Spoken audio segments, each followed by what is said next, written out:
बिस्मिल्लाहिर्रहमानिर्रहीम। अस्सलाम वालेकुम। मेरा नाम डॉक्टर असद महमूद है। आप जानते हैं दोस्तों दज्जाल कौन था, उसकी बीवी, उसके माँ बाप कौन थे? तो आज की वीडियो में हम सब सवालों के जवाब देने की कोशिश करेंगे। और एक बात और बताऊं कि दज्जाल दुनिया में इस वक्त किस जजीरे में कायद है। प्यारे साथियों, दज्जाल के बारे में बहुत सारे उलमाए कराम का कहना है कि वो एक इंसान है जो हज़रत इब्राहीम अलैहिस्सलाम के दौर में मौजूद था, और अल्लाह ने शैतान के साथ साथ दज्जाल की मौत को भी एक मुद्दत तक डिले कर दिया, और यही वजह है कि दज्जाल आज तक जिंदा है।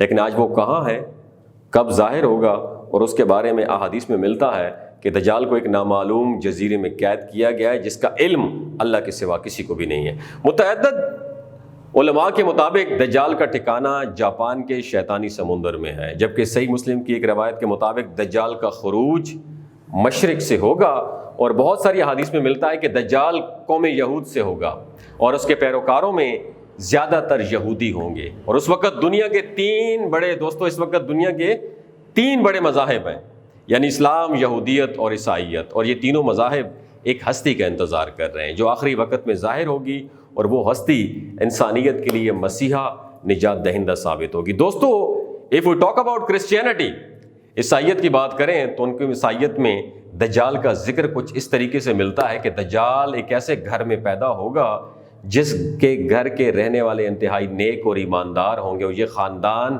यानी उसके वालिदैन सालों से बेटे की दुआ कर रहे होंगे। फिर अल्लाह उनके घर एक बेटा पैदा करेगा जो दज्जाल होगा। दज्जाल के पैदा होने की खुशी में उसके वालिदैन बेहद खुशियाँ मनाएंगे, लेकिन दज्जाल हद से ज़्यादा गुस्ताख और बेअदब होगा। प्यारे दोस्तों, यहूदी दज्जाल को अपना मसाया यानी अपना मसीहा करार देते हैं। आज के दौर में यहूदियों के मुताबिक उनका मसाया यानी निजात दहिंदा यहूदी नस्ल होगा। उनके मुताबिक दज्जाल हज़रत दाऊद अलैहिस्सलाम के शाही ख़ानदान से होगा और तख्त दाऊद का जानशीन होगा। वो इंसानी नस्ल से गोश्त पोस्ट का एक इंसान होगा और आम इंसानों की तरह ग्रो करेगा, लेकिन वो गैर मामूली और बहुत सारी पुरअसरार क़ुव्वतों का हामिल होगा। यहूदी उलमा के मुताबिक वक्त मुकर्रर से पहले खुद दज्जाल को भी इल्म नहीं होगा कि वो यहूदी कौम का निजात दहिंदा और खुदा का मुंतखब करदा है। खुदा उसकी आमद के बाद उसको वो मकाम देगा, तब वो यहूदियों का निजात दहिंदा बनकर इंतहाई हैरत अंगेज़ क़ुव्वतों के साथ सामने आएगा।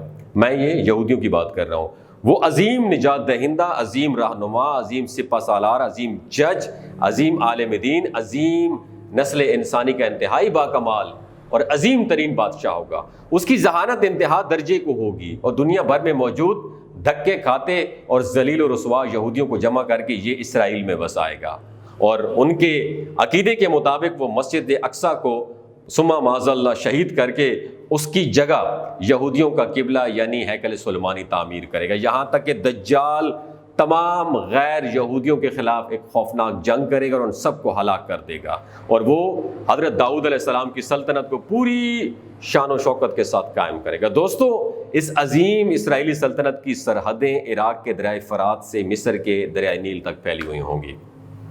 फिर वो तमाम यहूदियों को अपनी बनाई गई खुद साख्ता शरीयत पर अमल दरामद करवाएगा।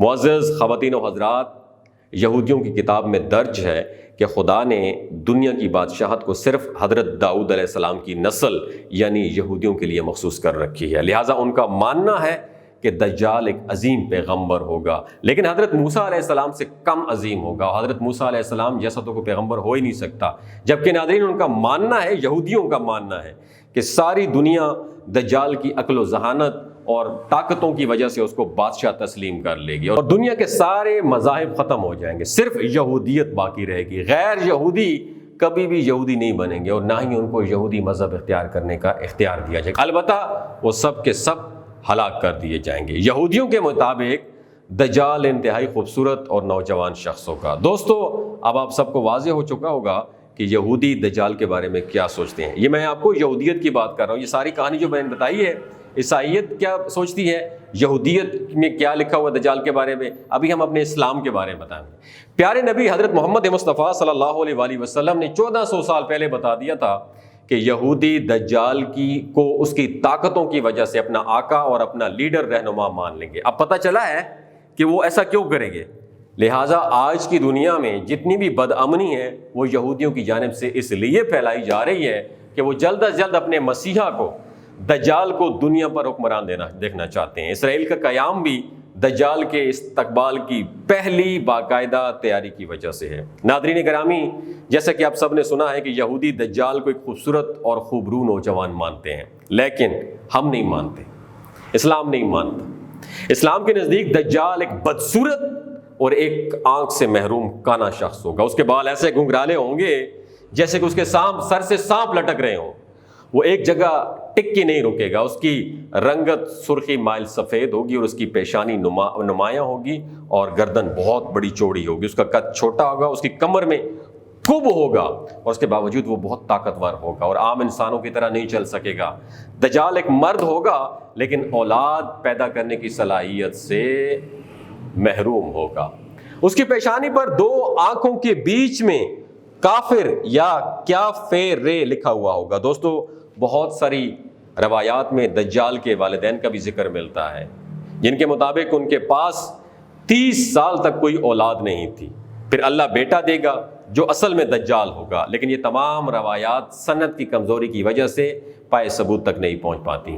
ایک مرتبہ امام برزنجی نے دجال کے بارے میں فرمایا تھا کہ دجال جنات پر قابو رکھتا ہے جس نے جنات کی نسل میں شادی کی تھی، اور دجال کے آباء و اجداد کا تعلق حضرت سلیمان علیہ السلام کے دور سے ہے۔ وہ فرماتے ہیں کہ حضرت سلیمان علیہ السلام نے جن جنات کو قید کیا تھا ان میں دجال کی بیوی اور اس کے آباء و اجداد بھی شامل تھے، لیکن اس فرمان کے باوجود دجال کی پیدائش اور اس کے والدین کا ہونا یا نہ ہونا ایک بہت بڑا معمہ ہے جس کے بارے میں کوئی بھی وثوق سے کچھ نہیں کہہ سکتا۔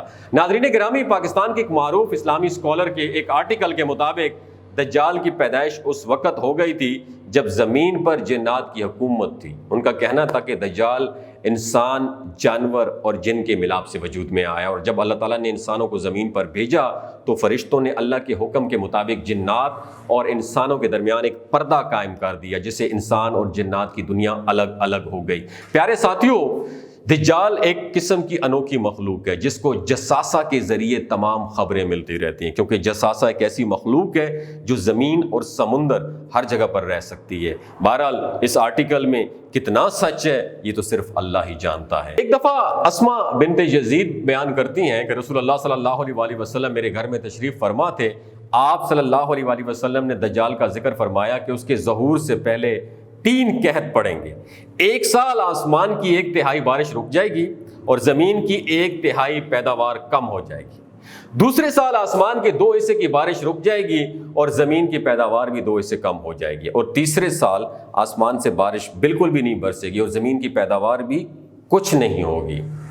پیارے دوستو، بے شک ایک دن دجال اور دجالی نظام کا بالکل خاتمہ ہو جائے گا۔ دجال کے خاتمے کے بعد حضرت عیسیٰ علیہ السلام اس حال میں ہوں گے کہ اچانک اللہ تعالیٰ کی طرف سے ان کے پاس یہ وحی آئے گی کہ میں نے ایسے بندے پیدا کیے ہیں جن سے لڑنے کی قدرت اور طاقت کوئی نہیں رکھتا، تو تم میرے بندوں کو جمع کر کے کوہ طور کی طرف لے جاؤ، ان کی حفاظت کرو۔ آج کی ویڈیو میں بس اتنا ہی۔ ویڈیو کے حوالے سے آپ کیا رائے رکھتے ہیں نیچے کمنٹ سیکشن میں ضرور بتائیے گا۔ انشاءاللہ اگلی ویڈیو ملاقات ہوگی، تب تک اپنا خیال رکھیے گا، اپنا اور اپنے ساتھ جڑے رشتوں کا خیال رکھیے۔ اللہ حافظ۔